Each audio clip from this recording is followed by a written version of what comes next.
I invite you to join me in a little game to complete several sentence stems. Here's how it will work. I'll share a few words, and then I invite you to complete the sentence with whatever comes to mind first. There's no wrong way to do this. Just be honest with yourself and whatever your first association is. And if you're in a place where you can write down your responses, please do. And if not, no worries. Okay, you ready? Here we go. Number 1, money is. Number 2, business is. 3, marketing is. 4, businessmen are. 5, business women are. 6, business people are. 7, success is. 8, power is. Okay, that's it. Hold on to whatever your responses were, and we'll look at them more closely in today's episode. Welcome to Herself, a space for women to have deep conversations about the intersection between spiritual entrepreneurship and fulfilling your potential, so you can become the woman you truly are in every area of your life. After being in business for over 2 decades, I've learned, as you likely have too, that as you grow your business grows you in unexpected, often challenging, yet miraculous ways. Here, we'll talk about how to get out of your own way so you can grow a business that's abundant and sustainable while allowing you to be a force for good in the world. I'll give you simple, actionable strategies as well as wisdom and inspiration to help you root into your wholeness, lead from your values, and work in ways that feel deeply aligned so you can bring your true self into the world through your business and in every area of your life. I'm curious what came up for you in that exercise. If we were doing this live in a class together, I'd open things up right now so I could hear from you and from everyone. We actually did a similar exercise recently in my mastermind and mentorship program because this month we're going deeper into heart-centered marketing and communications. And as part of that, I invited each woman to really investigate her beliefs about and her relationship with marketing. So some common responses to these sentence stems are: money is evil, business is serious, marketing is annoying, businessmen are powerful, businesswomen are rigid, business people are greedy, success is bad, power is dangerous. Now, I acknowledge that these sentence stems could be completed with an infinite number of variations, and I'm just sharing the most common responses. I also acknowledge that these most common responses represent stereotypes. And that's the whole point. That's why I'm sharing these with you now, so we can honestly look at the stereotypes that we're carrying around business, money, and power, and to really reflect on if we want to be carrying those, and if not, what associations do we want to be carrying with these things? And part of the reason why I'm focusing on this topic today is because I recently made a shift in my own life and business to specifically serve spiritual entrepreneurial women. While I have been focusing on this population for several years through my masterminds, VIP days, in-person retreats, private mentoring, it was still a subset of my larger focus on feminine spirituality, which I have been doing for close to 25 years. To some people, that shift from feminine spirituality to women's spiritual entrepreneurship may seem intuitive. And to others, it may seem confusing. The first thing I would share about this is that a core message in everything that I teach, and it has been a core message since day one, is for each woman to really heal her relationship to that still small voice within, to our inner guidance. Because our inner guidance holds the wisdom we need to unfurl our greatest potential, to be who we're here to be, and to do what we're here to do. I've been a longtime student of A Course in Miracles, and I love one of the prayers that's in there that says, "Where would you have me go? What would you have me do? What would you have me say, and to whom?" When we genuinely get still and quiet and ask ourselves these questions, we then also need to have the courage to do what is being asked of us. I've been practicing this inner listening, followed by acting on that guidance for a long time now. So my trust muscle has gotten pretty strong, and I want to validate that this is a process. This is a process and a practice that we all need to engage in order to get better at it, in order to be more trusting with it.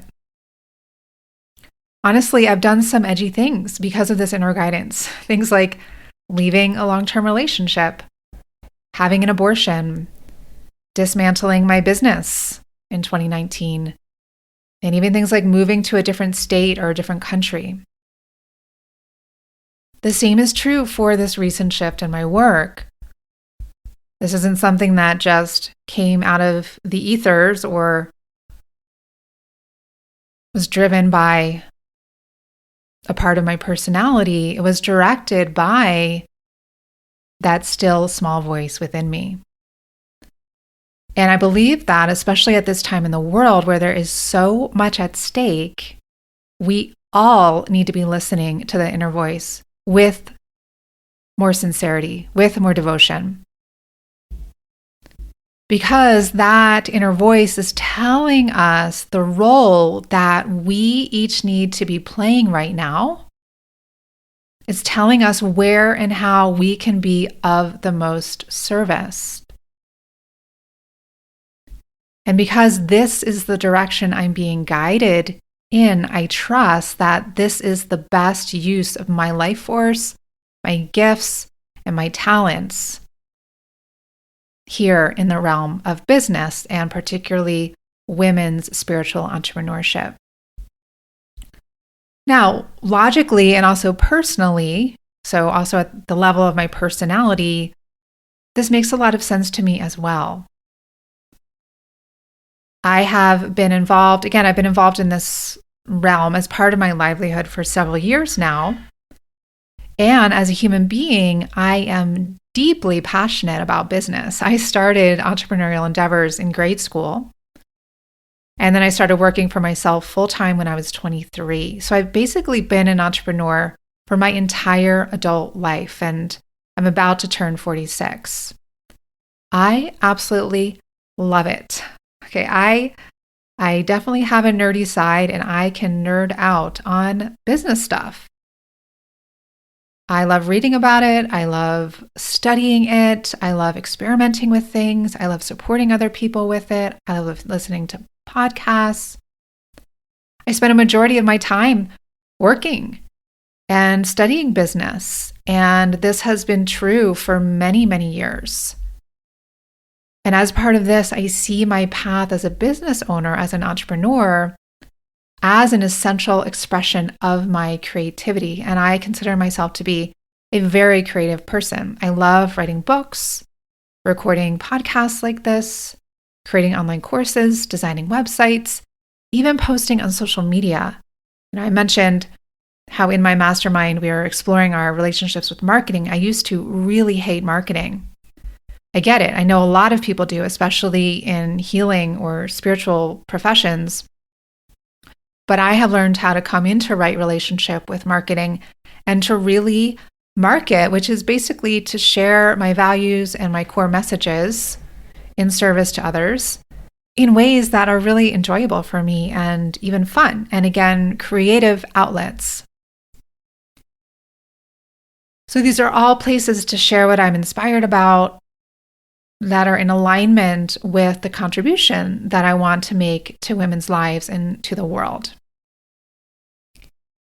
My business is also an essential part of my personal healing journey because we grow ourselves alongside our businesses. The two go hand in hand. Like intimate relationship, and maybe even more so for me because I've been in relationship with my business for longer than I have with any romantic partner. It's a potent catalyst for transformation. My deepest wounds and traumas come to the surface for healing by being in business, and this is true for all of us.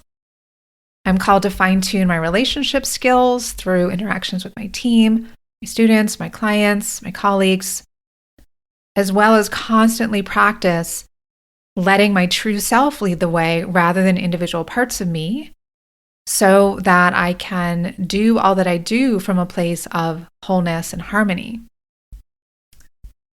I also love the freedom of working for myself. I adore spaciousness. And I deeply value being able to make my own schedule and be my own boss. And to do things like take Fridays off, take extended time off. Like I took a sabbatical for the month of August. I take 2 months off over the holidays in December and close my business during that time. Have mornings to myself to do my spiritual practice. I can create a work culture and rhythms that support my health, my spiritual practice, my sensitive nervous system, and the values that I would love to see more of in the world.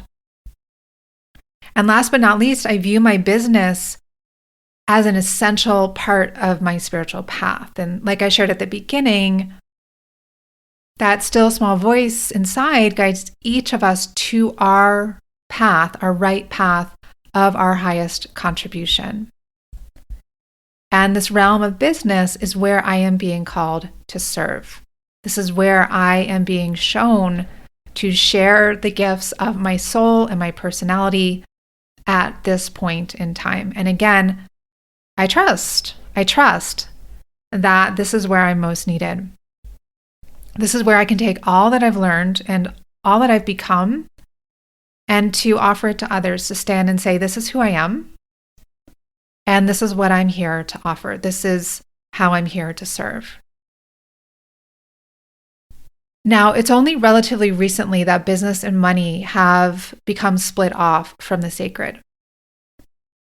Because what I'm saying here is not a new concept. It is actually, I believe, how we're meant to live as human beings. But business has become very secular. Again, split off from the sacred. If you look at a culture like India, the two were, and in some ways still are, deeply intertwined, business and the sacred. So that brings us back to the sentence stems that we started with, that likely show how much our views, even subconsciously, about money, power, and business have been impacted by the patriarchy, which I'm also calling toxic masculinity. And this doesn't have anything to do with men and women. These are about energies. So women can be just as, you could say, involved in the implementation or continuation of the patriarchy and toxic masculinity as men are, and vice versa. So these things have been co-opted for power over corruption, manipulation, violence, hyper-individualism, and greed. And they've trampled over more feminine values, again, which extends to all beings. These values of beauty, service, collaboration, generosity, wholeness, creativity, rest, enjoyment, just as some examples. And I want to be clear that I'm not working in or supporting the paradigm of toxic masculinity in business. I'm here to serve and proliferate and take a stand for sacred business. Business that's rooted in wholeness and a force for good in the world. And I'm taking a stand for supporting those women who are also called to be entrepreneurs, to have that freedom and flexibility to craft businesses and lives according to their own values and creative visions, to do so rooted in the sacred and their own wholeness, by untangling themselves from limiting beliefs and behaviors around money, power, and success. I know I've worked through so much in that regard. For instance, I'm the only woman in my family line, for as far back as I can see, that has made all of her own money by working for herself. I have been supporting myself for my entire adult life. So these are areas where we as women need more healing, support, and empowerment. And I know because I've lived it. And I have literally been working with thousands and thousands of women for over 20 years. And each woman I've seen has wounds in these areas.